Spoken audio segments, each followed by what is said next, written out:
This podcast is recorded on the land of the Bunurong people of the Eastern Kulin Nation. We'd like to pay our respect to elders past and present and acknowledge that this land was stolen and never ceded. Welcome to Let's Talk Teaching, the podcast created by teachers for teachers. I'm Associate Professor Rebecca Cooper, Assistant Dean of Initial Teacher Education at Monash University's Faculty of Education, and I'll be your host for this series. Our aim is to create a conversational series that's informative, engaging, and relevant to your teaching practice. Joined by academics and teaching alumni from Monash University, we'll be exploring the challenges, issues, and experiences you might be facing in and out of the classroom, drawing on their personal experiences to provide you with valuable insights into the world of teaching. Building on our exploration of creating supportive learning environments, today's episode takes a closer look at the intricate relationship between students' mental health, well-being, and academic success. Joining me to share practical strategies on how to harness well-being and belonging in schools is Dr. Stella Lalitis, Senior Lecturer in Developmental Psychology, Counselling and Inclusive Education at Monash University, and Dr. Chloe de Rosbo-Davies, Educational and Developmental Psychologist at Level Up Psychology. Together we delve into the importance of school wellbeing teams, strategies for equipping teachers to support their students effectively, and the vital need to extend wellbeing support to educators themselves. This discussion offers practical advice and reflections on enhancing the educational experience for both students and teachers through a focused lens on mental health and wellbeing. Let's get into it. Thank you both so much for joining me here today. Stella, I'm really keen to start with understanding what it was that sparked your interest in student wellbeing. Thanks, Beck. I was a teacher for many years, worked in secondary and primary school settings. And as a classroom teacher, I had a bit of curiosity about why some students perform better than others and sometimes the way students came to school, especially when I was working in the secondary school sector. I wanted to find out ways that I could help them and support them, because what I started to see there was that some were coming in quite upset or felt they weren't themselves, or behaviours started to play out in the classroom. So I wanted to really understand that. So I went through a series of different positions, like coordinating positions, leadership positions, and I was lucky enough to secure a student wellbeing position. And during that time, I was here at Monash doing my psychology degrees and masters and PhD. Related to the work that I was doing in the school. So I focused on educational developmental psychology, because that's where we concentrate on how students are doing at school, and our interventions and focus is around understanding where they're at with their learning and their mental health, and also what we can do in terms of schools to support them. Some of my research that I've done is around understanding teacher perceptions about what they see in the classroom and what they experience in the classroom. So Stella, from what I'm hearing you say, there's a real connection then between student wellbeing and learning? Absolutely. Can you elaborate on that a bit? Sure. What does that look like from your perspective? Sure. Now, the research shows this, but I saw this anecdotally in my own experience as time went on, and I had more confidence in addressing some of the issues. But when students felt safe and safe in the classroom, safe with you, there was a safe space for them to talk to you, and there was that trust that developed. I started to see changes, just not in their behaviour, but their motivation, wanting to do better, and being more open to getting help from an academic perspective. And what we see, what we know as in the research, is that there is a very strong positive correlation between social and emotional factors and academic outcomes. So when we're getting the mental health and social emotional right, then the academic outcomes start to increase. And Chloe, you're nodding along there. Yeah, no, I don't have Stella's teaching background. I haven't worked in schools in that capacity, but certainly I worked in schools from a counselling perspective as a school counsellor, and I saw exactly the same things. I remember working with students who didn't feel particularly comfortable at school one year and then the next really connected with their teacher and had a safe and trusting relationship with them, and their engagement at school skyrocketed. So very similar observations from a slightly different perspective. Okay, so when you say they've got that relationship and that trust, how do you start that as a teacher? What do you do if you want to really start to build that trust? You see you've got this student in your class that is perhaps not feeling or looking or their best, and you're seeing their grades drop. What do you do? I think the most important thing is really understanding the student as a whole. So I understand teachers oftentimes don't get access to all the information available about a particular student and why they might be presenting that way, but understanding that there is something that's underpinning their presentation in the classroom, and the way they are presenting day to day and the way they are engaging is really, really important. And once you're able to kind of take that mindset and have that approach with that student, you naturally have more empathy in your engagement with them. Okay, so when you say look at the whole student, what does that mean? Well, getting to know students, and we know that's part of the teaching frameworks, really knowing your students, what interests them. You might not know what's going on at home because it might be confidential, private, embarrassing for students, but all you need to know really is that they're struggling. And there's a good reason for why they're struggling. You don't need to know the ins and outs of it. When I worked with teachers, that was part of my capacity in student wellbeing. It was about helping them understand that it's not, students are not coming in and just throwing tantrums or having angry episodes because they don't like you. It's because something's happened in their own private lives, and they're just trying to process it. And so I think one of the first things I started to do with the teachers I knew that I worked with was get them to understand, as I said before, that it's not personal, and for them to just kind of be on a needs-to-know basis, but reach out perhaps to the student wellbeing teams, the psychologists, the social workers, and say, I'm just flagging this student. They don't even have to do anything personally themselves apart from being kind. Okay. You're saying reach out to the wellbeing team. Correct. Who might these people be in schools? Who might they actually be reaching out to? It looks so different from school to school. Yeah, I worked in one school where it was the vice principal was also the head of wellbeing. Okay. But the school that I worked in the longest had a fully fledged wellbeing team. What does that look like? What does a fully fledged team look like? They had 2 staff members in charge of wellbeing, learning diversity and support. Right. And are they teachers or? Yeah, they'd all come from a teaching background. Okay. And then there was me as part of that team as well as a psychologist or school counsellor. Okay. So yeah, I think all in all our team had 4 or 5 staff members attending to different aspects of wellbeing. Depends on the size of the school, doesn't it? For sure, And some campuses are split campuses, they're from junior school to year 12.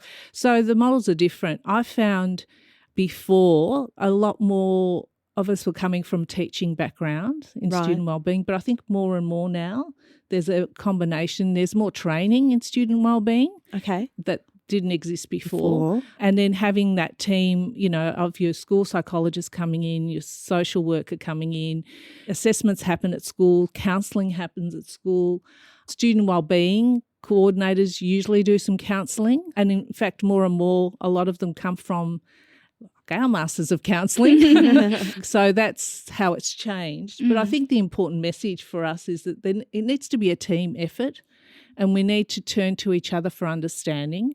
And just on the other question that you just had, Beck, around what can teachers do, before I, sort of went into wellbeing, what I started to see was the relationships are really difficult.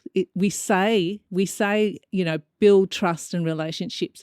Not always as easy because you're confronted with some students that are really angry at the world. but taking it slow, getting to know the student, show them that you're interested in who they are as a whole student, like even if it's what footy team they like. Just remembering on a day that, you know, the football was on and you've got a student at barracks for Collingwood or they just they light up because they feel seen and they feel heard. And that can make a huge difference for them. So, Stella, I think your message for teachers sounds like bring in the team around you and work with the student, but step back from that need to know and dive deep. And in fact, it's okay if teachers don't have to be responsible for that deep dive in, that in fact there are teams and people around them that they can call on for that support, but also to just move slowly with students. Yep. Yeah. I think that's really important. And teachers often feel like they need to be a counsellor or they need to be and, you know, they don't. And in fact, in a lot of the research that we see out there and some of the work that I've done is teachers don't need to be counsellors or psychologists, but teachers are really well equipped in their training to identify warning signs. So then what do teachers need? How do we support the teachers to do or to play the role that we need them to play in student wellbeing and mental health? It's a big question. I feel like a lot of the teachers that I worked with felt very under-equipped. Yeah, I think that's true. I think that's why I'm trying to clarify what their role is in this, because I do think teachers feel very uncertain and quite ill-equipped, I suppose. What do they need, Chloe? I mean, I suppose from a basic level you could say some general mental health first aid type training, Right. some real basics, but certainly the school that I worked in had a lot of, they did a lot of training in trauma-informed classrooms. And I think for the staff that did participate in that was exceptionally helpful because not only the kids with trauma benefit from a trauma-informed approach, every kid benefits from that sort of approach because it is a really affirming and supportive approach. I think trauma-informed care is really important. And it's about knowing not to make it worse. Yeah, okay. You know, not doing more harm. So, you know. So what sort of things could make it worse, Stella? Taking a very authoritative approach to students to try and get them to comply and control, and they won't respond well to that. Yeah, I've seen exceptional amounts of fear in students where that sort of approach has been taken, where they became really fearful of a particular staff member, and it was actually aversive to have those two interact. It shouldn't really get to that level, it shouldn't. But this, you know, again, the staff in the school weren't really sure how to support the student, and there was, you know, they were doing a lot for this particular kid as well. So for a kid like that, what's their sort of basic need from a school or from their teacher? Safety. Safety? Yeah. And what does that look like for that student? For this particular student, it looked like feeling comfortable to approach his teacher, not feeling like he was going to get an aversive response from his classroom teacher. Not being scared of going into that class. Yeah. Or avoiding that class. Yeah. Or being in the nurse's office in that class. So all of those things that start to happen. And what sort of things would have made, aside from the relationship with the teacher, what sort of things would have made that classroom space scary or difficult or challenging for that sort of student? He was, I suppose, to use an awful word, punished for being who he naturally is. He had quite a complex background, and that resulted in a lot of sort of just really basic things like general fidgeting and being somewhat disruptive in the classroom. And that punitive approach was taken towards those sorts of behaviours, which led to that sense of insecurity and unsafety. As soon as he was allowed to be who he was, and, you know, so long as everyone in the space was safe, he thrived. So what's the alternative approach then? If it's not punitive, so that the student still exhibits the behaviour, the teacher takes the punitive approach, okay, that's what they've done. What's an alternative approach? A lot of work has been done and drawn on the restorative practices approaches, and I think they're a great guide and framework. There are schools that use that. In terms of their, managing the different year levels. They do things like circle time and trying to build empathy and understanding among students and between teachers and students. I know when we introduced it at the school where I was at, we had to do the work with students but also with teachers in terms of helping them understand why we're doing what we're doing. And then once they started to see the results, we had buy-in from everyone. So initially you get the resistance, which is a huge barrier. When you're talking about barriers. Resistance from teachers, from teachers, students, both? Well, both, really. Yeah, okay. So you're trying to bring them all together. Okay. So you might get resistance from teachers, the students as well, because they are not convinced that teachers really care. And the other barrier as well that's in the classroom is students may not know how to tackle the work. We see this a lot as educational developmental psychologists. So they use behaviours or disruptive behaviours to deflect that they can't actually do the work. So that's, I guess I'm bringing in my training and work from inclusive education. Right. So when Chloe said before, know the whole student, it's also about know how they learn. What are some of the issues that they have? The boy that you said was fidgeting, there may have been some other underlying condition that he couldn't control, that fidgeting. Okay. So it kind of comes in, from both directions. It's that understanding. And then it's finding ways to meet those particular needs. So if it is ADHD, what does he need to be able to focus and learn effectively? And is that something that's different for each individual kid, or are there okay.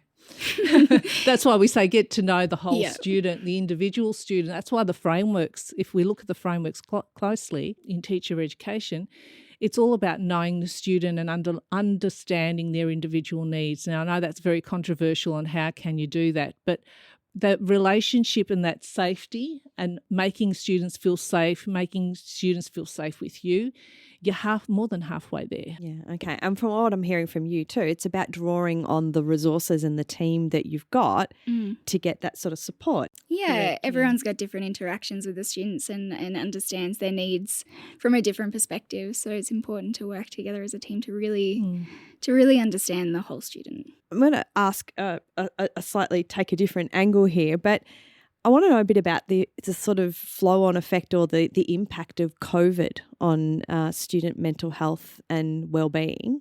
Has that had an impact? Are we still seeing an impact? Yes, I would say so. You were working in schools during that time. I was working in schools during that time. Okay. What did you see during that time and what are you seeing now? During that time, we probably saw massive increases in disengagement from school. Okay. So students were really having trouble engaging with online or remote learning, I think they were calling it. When we returned, nearly 50% of the cases that were referred to me came through for separation anxiety. Okay. Which is continuing. So I'm still getting referrals in private practice for separation anxiety type concerns. Right. But I think the other aspect is probably changes in resilience that have resulted from COVID. And are these things particular to certain age groups? So is it different for, say, kids who were in primary school versus kids who were in secondary school at the time of COVID? Yeah, I mean, I worked in a primary school, so I was seeing a lot of the separation anxiety from younger students and a lot more disengagement from younger students. That being said, I think students with different needs, like autistic students or students with ADHD, also really struggled with that remote learning aspect. Well, some of them really liked it. Some did. Some loved it. We're doing better. So it was kind of a mixture of, in terms of those students, because they could work at their own pace. Right. And they weren't feeling left behind in the classroom, and it was more individualised. And so there's a mixture, but I mean, I definitely agree with what Chloe's saying in that we're still seeing the fallout of COVID from a social and emotional perspective of students. What are you saying that looks like? Yeah, the separation anxiety, the school refusal, the resilience, about building resilience. Right. During COVID, if you didn't like school, you could avoid it because you didn't have to go. But it's like a lot of things, like you could just avoid not doing things. Like for some of us that don't necessarily like to socialise a lot or a bit more introverted, COVID was kind of great because we didn't have to do that. And with that, teenagers, you know, that's a big part of their lives, is socialising, going out with their friends. It's school when they're not at school. It's kind of a learning curve there, and they miss a lot of that. So what can teachers do to support students who are still feeling the impacts and the effects of having done some sort of remote learning, whatever it's like? Well, and I suppose these work for those adults of us as well who are perhaps still dealing with the aftermath of COVID. I think from a base level, it's understanding that time has affected their development, their social and emotional development, and that although they're in year 7 or year 8 or year 9, there is a delay there with some of those base social emotional skills because they haven't had that opportunity to develop them in the same way. Okay. So to have understanding, awareness, patience, and kind of help them along where they're at. Not where you expect them to be, because that can be very different, particularly now. And I think that rule is generally always the case, but I think after COVID, I think it's magnified the necessity for us to work and be patient with students. I think one of the things that I was reading also in the research is preppies found it very difficult during that COVID period. And the primary schools are still seeing the fallout of that, you know, because that's where they get out and they make friends, and that's pretty hard for a preppy to do remote learning, hey? Right? And so, I don't want to make assumptions here, but we kind of know that it was stressful for most, and so that can all have an impact on students' development and their learning, and same for teachers as well. Self-care is a big part of the work that I like to do in the research space. And so having an understanding about student behaviours and what's happening in that student management area is important for them to, I guess, build and gain a sense of awareness, self-awareness about what's happening and how they're responding or reacting to it themselves. And then, you know, there is we've got some support out there. We'll share some resources, but, you know, things like mindfulness training and even getting the counselling themselves can be very helpful. And I know schools are very stretched, so student wellbeing teams are usually there working for students. But I know when I was working in that kind of team approach, teachers needed support as well. Yeah. But I don't think that's being looked at enough in our school system. There's a focus on student wellbeing and connection and belonging, but there isn't enough being done in terms of looking after the teachers, because it's a very, very tough gig. So at that system level, what would you like to see just generally in relation to wellbeing, whether it's for teachers or students? Just the model to expand to teachers' wellbeing, not just student wellbeing. When we talk about wellbeing, we want it to look like it's for the whole school community. It's not just for students. And I think that's where you have that kind of more collaborative team approach. But it's also showing teachers that we understand it. We're understanding this is tough. Yeah. And needing support doesn't mean that you're not a good teacher. It means you're a human being and not a robot, because we all go through that, and we need to have an idea of who to reach out to and what to do when we're not okay with that, because we don't want to lose our teachers. No, we don't. And that's what's happening out there. And I think at a systemic level, I think that's a really important consideration that needs to be thought of by governments and policymakers, because if we look after the teachers that are already doing a good job, they're going to be doing a better job if we're supporting them. Oh, I agree 100%. You can't pour from an empty cup, right? So you need to take care of the teachers in order for them to be able to care for the students. So if we're going to take care of the teachers, what would that look like in a school where that was working really well? It's listening to teachers so that they feel seen and they feel heard, and that they know where to go and reach out. Like if they're not okay with the way 8C has been this week, you know, it's okay for them to share that. And I know a lot of schools do have mentor programs, and they have groups set up where, you know, you can do a lot of peer kind of support. More supervision around, we call it supervision in our psychology kind of space, but it's around having those mentors in place. And I say to my students, they don't have to be ones that are allocated to you by the principal. Yeah. You'll find your own incidental mentors that you kind of look up to and go, you know, I want to be like them, or I want to learn from them. And I think for me personally, as a young teacher, that helped me a lot.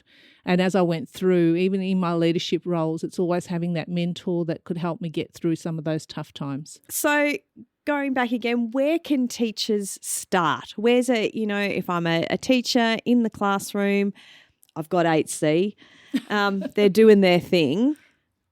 Where do I start when it comes to student wellbeing and mental health? What we started with is understanding the student, knowing the students that you have in your classroom. Yep. Get to know them, spend that time connecting and engaging before even diving into the curriculum, I would say. Yeah, I think at the beginning of the year, the critical thing is understanding the students, building those relationships. You won't get through a lot of the curriculum, guarantee, but you'll catch up, because if you get off on the right foot in those relationships, it can make things a lot better for when you're trying to teach the content. A lot of teachers will say, I don't have time to sit there and... That's exactly what I was going to say. And when they come back to me and say, but I don't have time for that, I'll just say to them, you'll be grateful for making the time afterwards. You know, I picked that up because I felt that way, of course. Yeah, I felt that way, definitely. And a lot of my colleagues felt that way. But I guess it's for us all to understand that it's building those relationships first. And sometimes it can be 2 weeks of not getting through any content at all, because you're just trying to manage behaviours in the classroom. We all know that students will test us in those first few weeks, in the first few months. So it's having that understanding and putting it in perspective, because teachers will feel stressed. They're not getting through the content. So, of course, they feel stressed. And then their responses to students are not going to be great. So it just kind of snowballs from there. Sure. So getting that right at the beginning. I had a mentor who used to say to me, don't smile until Easter. And I don't necessarily subscribe to that. But I know what the message he was trying to give me was, you know, you've got to work on those boundaries, those expectations, and building those relationships all at the beginning before you kind of try and get stuck into the learning. And I use that rule, and it worked for me. Anyway, yeah. So, Chloe, what sort of resources would you recommend to teachers? Yeah, there's a few really good ones. One that I have looked at in the past is the mental health menu, I think it's called. It's a DET government resource, but it sort of, I suppose, outlines the supports that are available at different levels for different students. So the whole school supports, the Tier 2 level supports for those students with a few more specific needs, and then the Tier 1 supports. So I think that's a really great place to start, to sort of understand what is available, particularly from a whole school perspective, that you can look into and implement. And there's a student wellbeing hub. Great. That's a federal government one. That's great. Got a lot of resources too for schools, for teachers, for students, for parents. And there's another one. It's about strategies for teachers. And that's like having a toolbox for teachers, which is what we're kind of talking about here, which I think is very useful starting point. And I think a lot of teachers will look at it and go, yeah, you know, I kind of already do that. I'm on the right track. And it's just a matter of understanding why that's having a positive impact. And I think that can be helpful. But it's kind of having that multi-pronged approach. It's doing the programs, it's having the individual counselling, it's doing the work with the teachers and the training. And so it's not a quick fix. There's no, you know, magic wand, but it's about tackling it from all areas so that we can kind of wrap around that support for students. To add to what Stella said earlier as well, I think one of the greatest resources is the team around you. So not only the wellbeing team, but other staff. They've got lots of knowledge and might have their own resources that have been helpful as well. So reaching out to other staff can be beneficial. So taking your time with students, working as a team to support them, using all the supports and resources that you've got. But really it comes back to those relationships that you build in the classroom. Absolutely. Yeah. Thank you both so much for chatting. Thank you, Bea. Thanks. In our next episode, we shift our focus to the dynamic and critical field of literacy. Join me as I chat with Dr. Kylie Bradfield and Claudia Shute, leaders in the innovative field of literacy education. We'll explore how their approaches extend beyond traditional boundaries to include critical thinking and digital skills, crucial for navigating today's technological landscape. You won't want to miss this episode as we uncover new methods that prepare our students for the challenges and opportunities of the 21st century. We've included a wealth of practical resources in our show notes that support your teaching journey. Be sure to check them out. If you're enjoying the show, don't forget to subscribe, rate and review, and follow us on Instagram at Monash_education, X at Monash Education, and Facebook at Education Monash. And tell us what you thought of today's episode using the hashtag Let's Talk Teaching Podcast. We are grateful for the support of Monash University's Faculty of Education in producing this podcast. For more information on short courses and undergraduate and postgraduate study options, head to monash.edu.au/education/learn more. Thanks again for listening to Let's Talk Teaching.